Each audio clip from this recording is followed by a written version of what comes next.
It's the Ross Tucker Football Podcast. Oh, yeah, it is. But it's not just any Ross Tucker Football Podcast. It is a Tuckheads Tuesday. Yeah, I forgot to tell you guys yesterday that we're actually doing the second Ross Tucker Football Podcast this week today on a Tuesday, our first Tuesday podcast since January, I believe. But it's that time of year, different people, travel schedules, holidays coming up, and we have to get our Andrew Brandt fix in this week. So it is a Tuckhead Tuesday, which means we'll get to a couple of emails a little bit later on in the show. We are presented by the DraftKings Sportsbook app, the number one rated sportsbook app, which is amazing. You guys know the deal about the Spread the Word winner and the sponsor confirmation email winner, both of which will be announced on our next show with GC, Greg Cosell, on Friday. So please follow us on social at Ross Tucker NFL, at Ross Tucker Pod. Intern Casey is killing it with the YouTube clips she's posting to the social media platforms. You guys can see them, you can watch them, you can retweet, like, and then you can maybe be the Spread the Word winner or take advantage of any of our sponsors like the DraftKings Sportsbook app, code Ross, or like fantasypoints.com, code Feast, and have a chance to win a little something this week. Although really, we're all winners, aren't we, when we get a chance to talk to Andrew Brandt, courtesy of The Big Show. The Big Show. He is so versatile. Not only, by the way, Andrew might be the only person whose email signature is longer than mine in his email and actually has more jobs than I do. I won't even try to go through all of them. At this point, most of you are loyal listeners. You know them all. But you also need to follow him on Twitter at Andrew Brandt. You need to become patrons of his show, and you need to become listeners of his show if you aren't already, because he dove into the negotiations between Major League Baseball and the players for this week's Business of Sports podcast, something, Andrew, that you've hinted multiple times could be similar to what we see in the NFL. Yeah, Ross, good day. Thanks for the intro. I do have a lot of jobs, I say, so I don't have to have a real one. That's always good. John Heyman is someone who's been on MLB Network a lot. He's an MLB writer for 20 years. Seemed someone I followed on Twitter to sort of get a sense of what was going on between these contentious, antagonistic, nasty negotiations between baseball owners and players. We finally have a baseball season, although we never got a deal. You know, the owners just said, okay, we'll impose this 60-game season, and that's where we are. And I wanted to go inside that, even though I primarily talk about football. This was a really insightful interview with John Heyman. And he talked about a guy that I never knew of that was the new lawyer for the Players Association that is kind of the hawk in all this, a guy named Bruce Myers. So I encourage everyone to listen, because the Business of Sports podcast this week is all about what went on in baseball, how they're still fighting each other as they get this season, hopefully, on course next month. Also want to get your thoughts, Andrew, on the Cam Newton deal. Sometimes we usually talk on Wednesdays. It's still fresh in our minds. It came out Sunday night. I have a lot of pointed questions, but I like getting your open-ended one, your blank canvas, and let you paint. Yeah, my painting might upset some people because I don't think it's that big a deal. And what's a big deal is the name. And this goes to sort of free agency in general. You know, people jump at the names rather than the players. And sort of the former MVP doesn't really mean much to me unless the former's like 6 months ago. Typical Patriots waited till the market had dropped. I think we all need to be cognizant that Cam Newton, not one, not two, not three, 4 months, which is 125, 30 days, and no one signed him. So that tells you what people thought of Cam Newton, including his coach for 10 years, who's in Washington, who traded for his backup. So I guess compared to Jared Stidham and Brian Hoyer, okay. But I guess my take is I'm not convinced he A, starts, and even B, makes the team. And I say that because of my expertise, the business of sports. The way I read the reports, forget about all the incentives, that it's kind of a make good contract. Wow, that's interesting, Andrew, because I pointed out on Twitter that I'm not convinced he starts. I think he will, but I don't think it's a lock. And boy, people eviscerated me. I even talked with Booger McFarland about it on yesterday's Ross Tucker football podcast. I want to get to the money part of it on a couple different levels. The first one is, it's funny when these big name guys sign deals, it's always up to. We still don't know what the base amount of the deal is, Andrew. But when all you hear about is up to, that means the down to is usually pretty bad. I think you've figured out the code.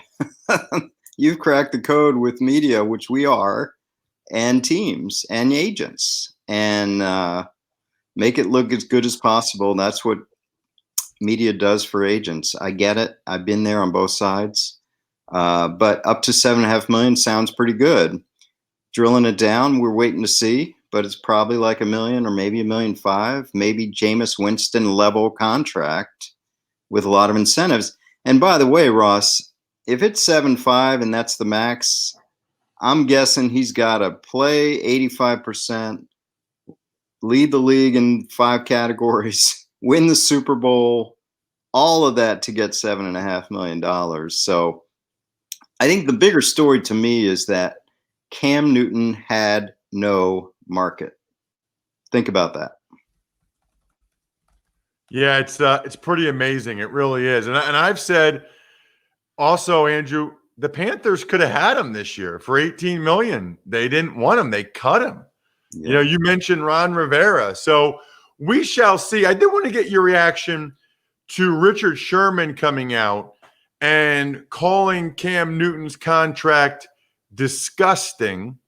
And many people are pointing out what Chase Daniel's getting paid this year and how it's more than guys like Cam Newton and Jameis Winston.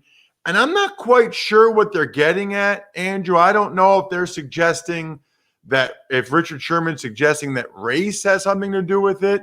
But if he is, I guess I would just say, and Booger and I talked about this yesterday a little bit in a different light, I would just say that that's disappointing to bring that in as if that would be a factor in this instance.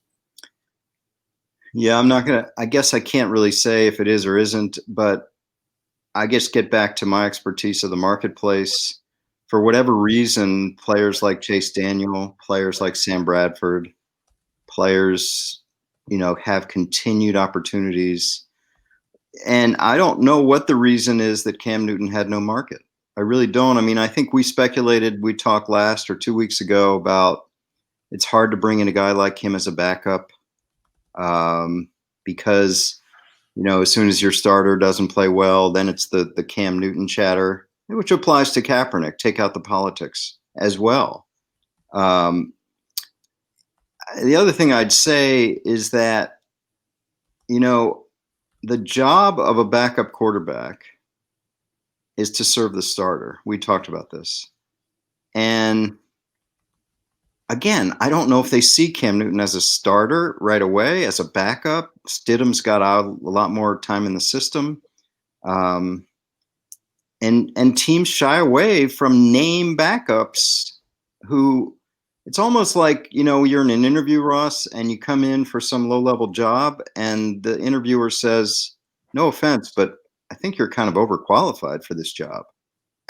And I think that's kind of the situation with Cam Newton, at least all these other teams. I don't know about New England.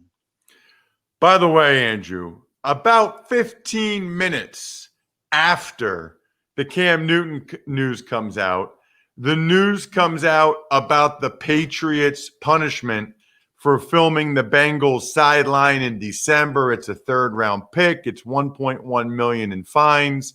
Their TV crew can't go to any games this year.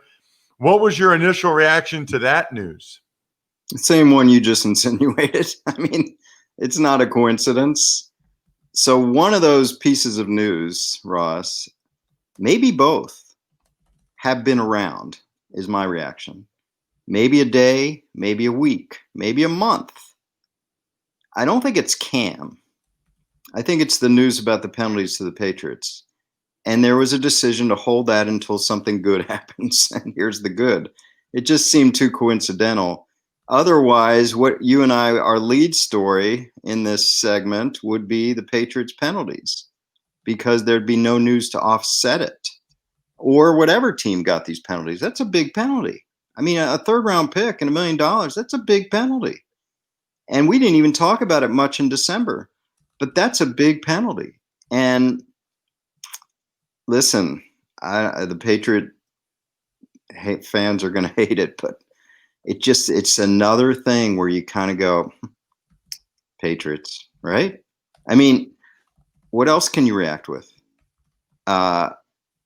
There's no history of other teams doing this, right? I mean, and to your point, Andrew, and I mentioned this on yesterday's Ross Tucker football podcast, the reality is if the NFL did this, third round pick, over $1 million in fines, they're basically saying that the Patriots were up to no good again. They don't believe it's far from absolving them of any wrongdoing. Well, you know, there's a harsher word for, quote, up to no good. It's called cheating. Now, that's not a happy word to throw around. I get it.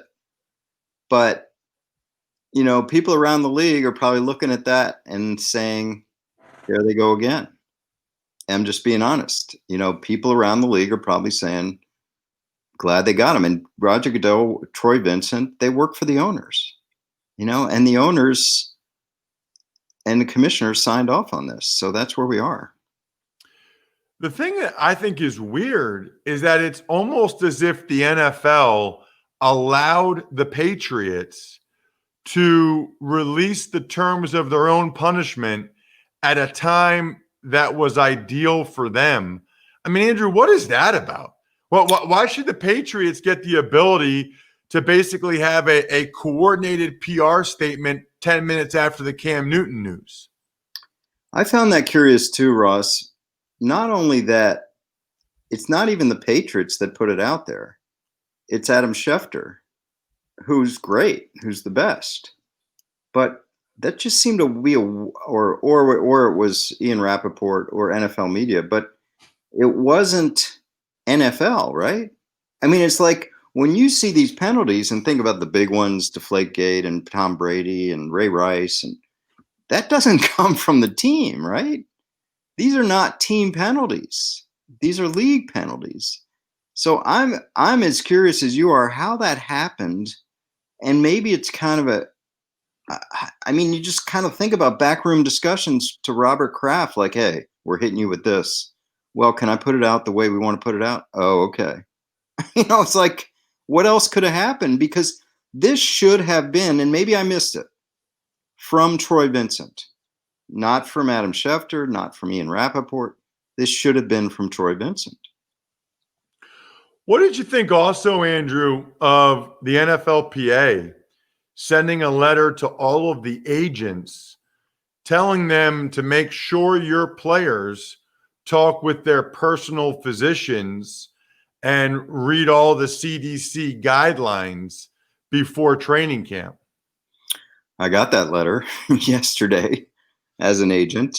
And this really reflects what we talked about with Tom Mayer last week. Tom Mayer is the NFLPA doc.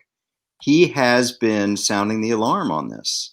I mentioned last week, he talked about concern about the number of African Americans that are disproportionately impacted by this virus, about those with sleep apnea, about those with thickness to their bodies and BMI measurements that are high. He's concerned. And DeMaurice Smith is concerned. And there was a statement by DeMaurice Smith about, I think it was a USA Today article, Ross, where he basically took a shot at Brady and others without taking a shot at Brady and others. He said, our negotiations with the NFL about medical are being interrupted by these player workouts. They're not being helped by it. In other words, this is what I predicted. The NFL and NFLPA are going through phase 1 of negotiations, which is health and safety. Phase 2 is money. The baseball replay, it's going to happen. But they're in phase 1 now. And you can imagine, everyone listening can imagine DeMaurice Smith talking to the owners about being safe and this safe and this safe. And then some owner or commissioner or negotiator saying to the union, like, well, your guys are out there gathering. And of course, the union's got to go, yeah, I know. We're trying to not have them not do that. So this is a problem, right? And Brady and others are kind of flaunting like, hey, they didn't say required. They just said suggested. I mean, what do you think of that? Do you think these players should shut down those workouts? I think that, and we've talked about this before, I think that it's so competitive that the belief is if you're not doing it and someone else is, you will fall behind. And for Tom Brady, he's willing to take that risk. That's a risk he's willing to take. I think that they take risks every time they step onto the field. So I think the vast majority of the players are not that concerned about going out there in T-shirt and shorts, throwing the ball around, and potentially getting the coronavirus. I think in general, they're probably a lot more worried about breaking bones and their brains and their back and their neck when they actually go out there with helmets and shoulder pads on. I think that they know that there's some risk, but I think in their mind, it's a much smaller risk than the one they already take every time they go out there. That's my sense. And I thought it was interesting, Andrew, where DeMaurice Smith said, consult your personal physician. Yeah. And I think I wrote this on Twitter. Most NFL players don't have personal physicians because everything they do, everything they get, everything they take is through the team, because the last thing they want is some doctor from their hometown to prescribe some medicine and they test positive for performance-enhancing drugs or street drugs. Plus, when you go through the team, you don't pay for anything. Like everything, they just give you. You know how it is, Andrew. Like the only time I ever went to my own doctor was if I wasn't really trusting what the team was telling me and I wanted kind of a second opinion, either on or off the record. Yeah, I mean, and I'll leave our segment with this continuing concern I have about, I don't want to be sounding alarms that everyone's not sounding. This is not going away. So this meaning a pandemic that is only getting worse in hotspots where obviously a lot of players are right now. I know all these leagues are starting in July. I don't know if they're going to finish. And, sort of the over-under on 4 or 5 leagues starting has to be at least one not finishing. And here's my continuing concern. Say a league in August just says, hey, sorry, too many players. We can't have competitive balance. It's just not working. We'll call it a day, start in 2021. Does the NFL start in that environment? That's my continuing wonder, because my hope is these 4 or 5 leagues starting make it through. But if they don't, that's kind of a hard place to actually start for the NFL. He is Andrew Brandt, the host of the Business of Sports podcast. Got to check out his interview this week with Jon Heyman, who's MLB insider. Andrew, all over that stuff with Jon Heyman, as always. Thank you, Andrew, for a Tuckheads Tuesday appearance. Thanks, Ross. Everyone out there, have a great week, great holiday. See you next week. We will see you next week, Andrew, and very much looking forward to it. Just like I'm very much looking forward to announcing not 1, maybe not even 2, maybe 3 participants in the July Best Ball 10 draft with me and Joe Dolan. I am right in the thick, I think 5 picks in to the June Best Ball 10 draft with our listeners. Who wants to go against us in the July Best Ball 10 draft? Go to fantasypoints.com. The code is FEAST. It's all caps.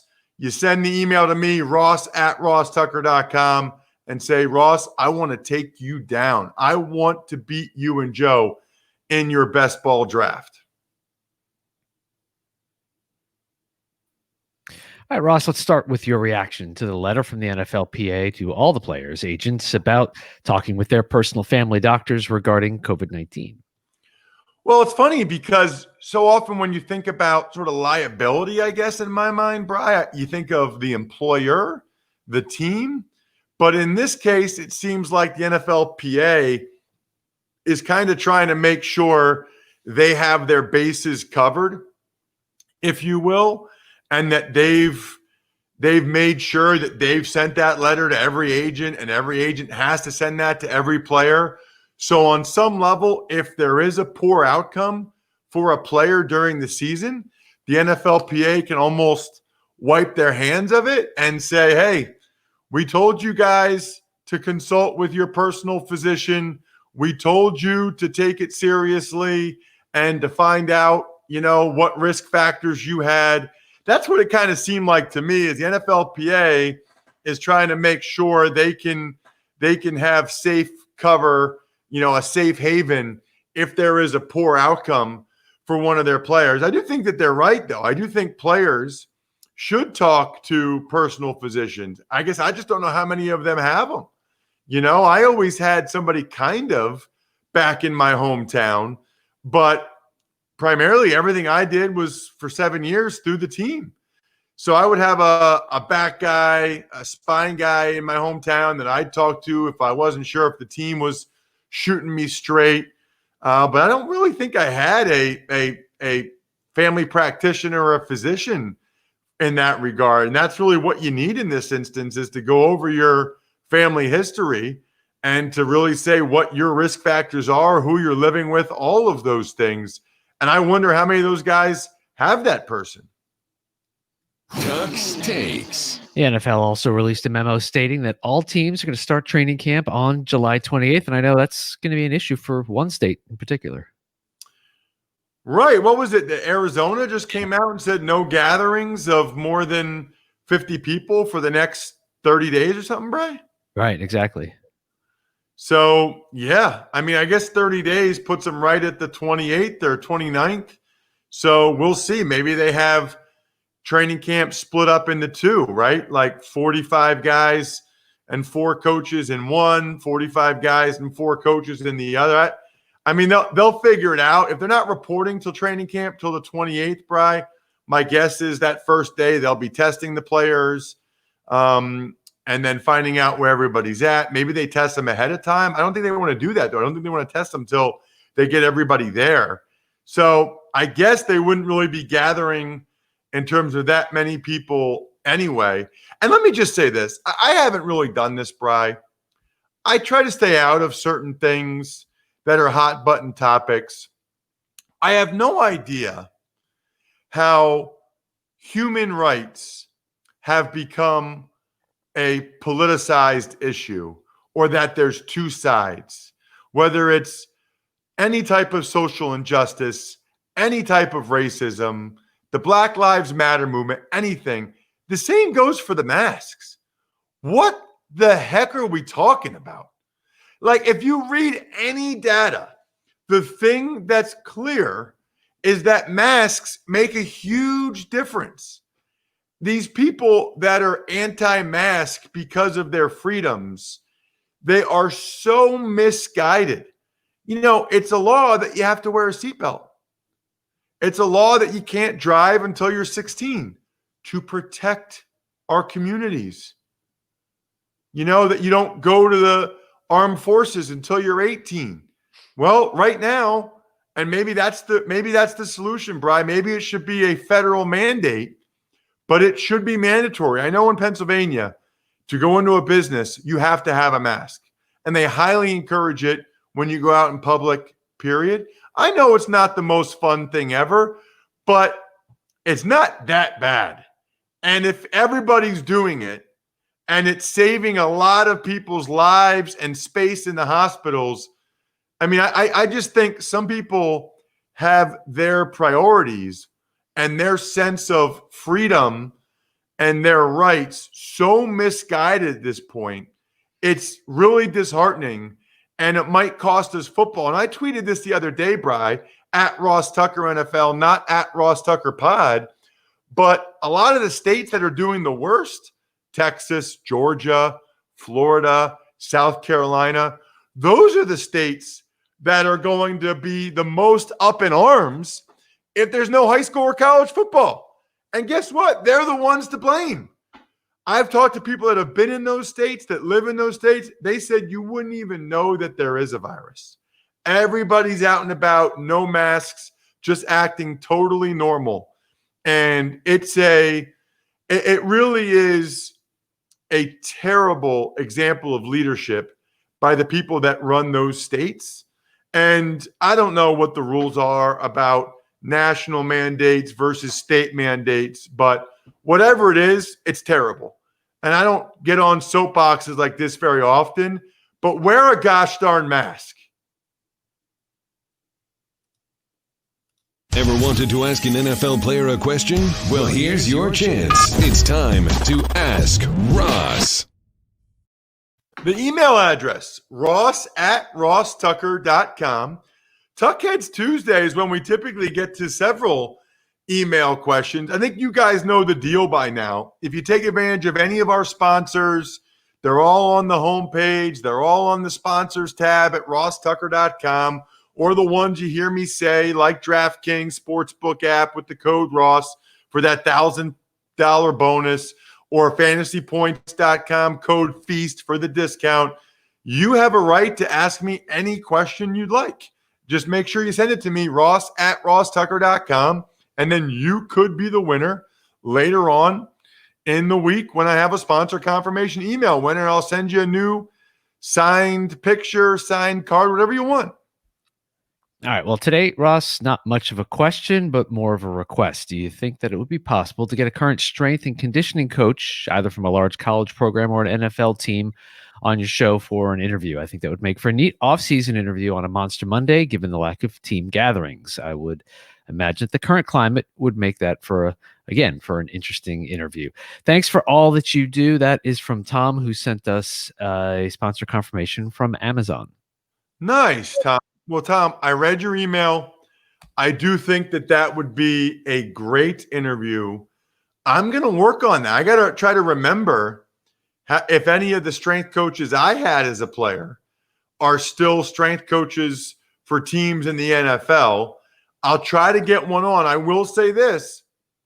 Teams are very, very hesitant, NFL or college, to let their assistant coaches speak. And I think they might especially be that way with strength coaches for two reasons. One is they don't want the strength coach to say anything that could be perceived as being controversial in any way about how he thinks they should go about working out and things when they come back from the virus, when they come back for training camp. So that's one concern. And then the other concern is they might believe that they have certain strategies that will help them keep their players safe, but still be effective, that they don't want other teams to know about. You know, everything is competitive. Everything is us against you. So just two things to consider there, Tom. I will work on that. I have it on my to-do list, but I cannot make a promise in that regard. You want to do another one? Yeah, sure. Why not? It's Tuckheads Tuesday. Well, of course.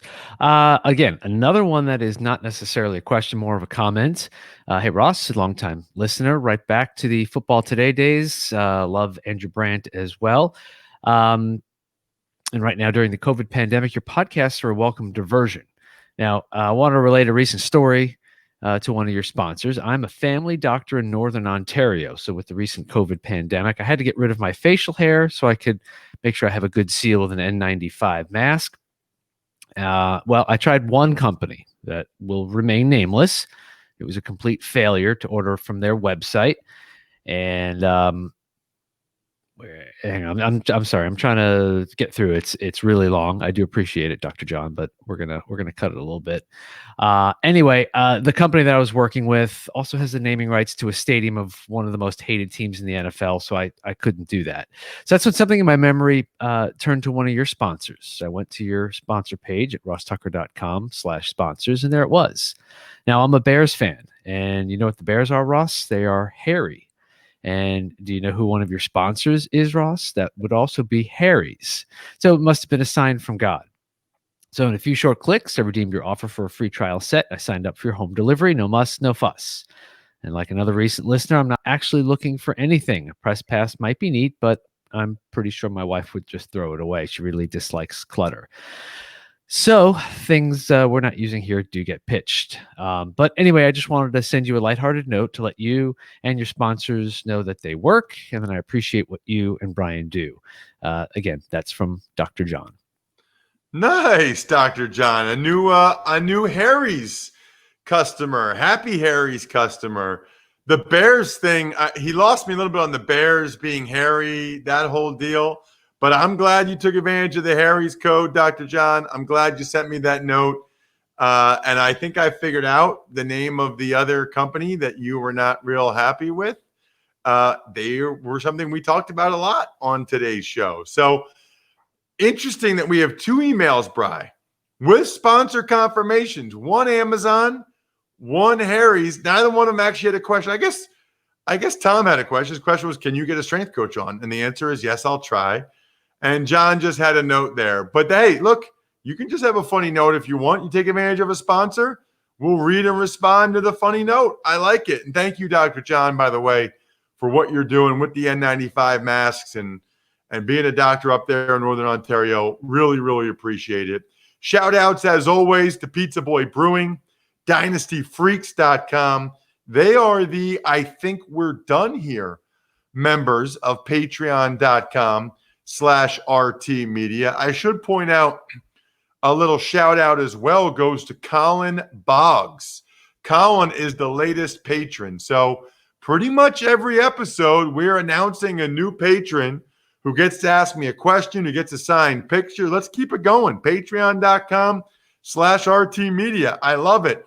Other than that, we will have Even Money podcast tomorrow on a Wednesday as normal. We'll have Fantasy Feast podcast Thursday as normal. And we'll have Greg Cosell on Friday as normal. So this week, you get at least one podcast every day with us doing Andrew on a Tuck Heads Tuesday. Other than that, I think we're done here. Thanks for listening to the Ross Tucker Football Podcast. Make sure to also subscribe to the Fantasy Feast, Even Money, Business of Sports, and College Draft. All available at Apple Podcasts, rosstucker.com, or wherever podcasts can be found.